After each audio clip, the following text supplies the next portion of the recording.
સ્વામિનારાયણ મંદિરના સ્વામી જ્ઞાનપ્રકાશ સ્વામીએ જલારામ બાપાને લઈને એક નિવેદન આપ્યું છે। તેમાં જલારામ બાપાના ભક્તોમાં ખાસો રોજ જોવા મળી રહ્યો છે અને સ્વામી જોડે માફીની માંગ કરવામાં આવી રહી છે। ત્યારે આપણી સાથે ખુદ સ્વામી છે, સીધા આપણે તેમની જોડેથી જાણીશું।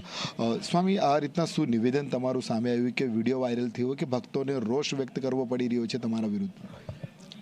સૌપ્રથમ જલારામ બાપાના ચરણોમાં સતત વંદન છે।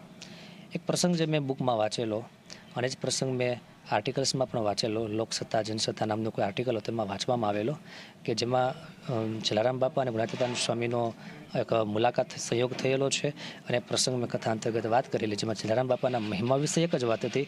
એમાં કોઈ સમાજને નીચા બતાવવા માટે કે જલારામ બાપાનું કદ ઓછું કરવા માટે એવો કોઈ મારો હૃદયનો ભાવ ન હતો। એમ છતાં પણ આ વાતે કરી અને કોઈને દિલ દુભાણું હોય તો એના માટે સાચા દિલથી એક સાધુતાને નાતે માફી માગું છું।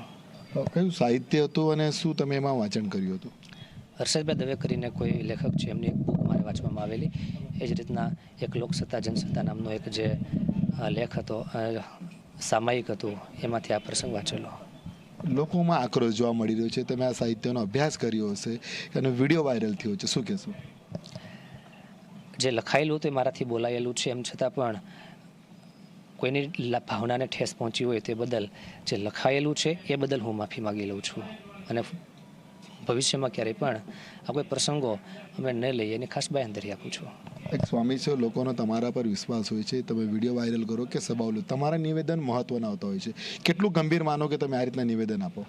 ખૂબ જ ગંભીર તરીકે આ વાતને લઈએ છીએ અને ભવિષ્યમાં અમે આપને બાંયધરી આપીએ એમાં કાંઈ મટે રહીશું। આક્રોશ છે ઠેર ઠેર અન્ય જિલ્લાઓમાં પણ નોંધાઈ રહ્યો છે, સુરતમાં પણ આક્રોશ વ્યક્ત કરવામાં આવનાર છે, શું કહેશો? એ તમામ આક્રોશની સામે હું સાચા દિલથી ક્ષમા યાચના કરું છું। સંત શિરો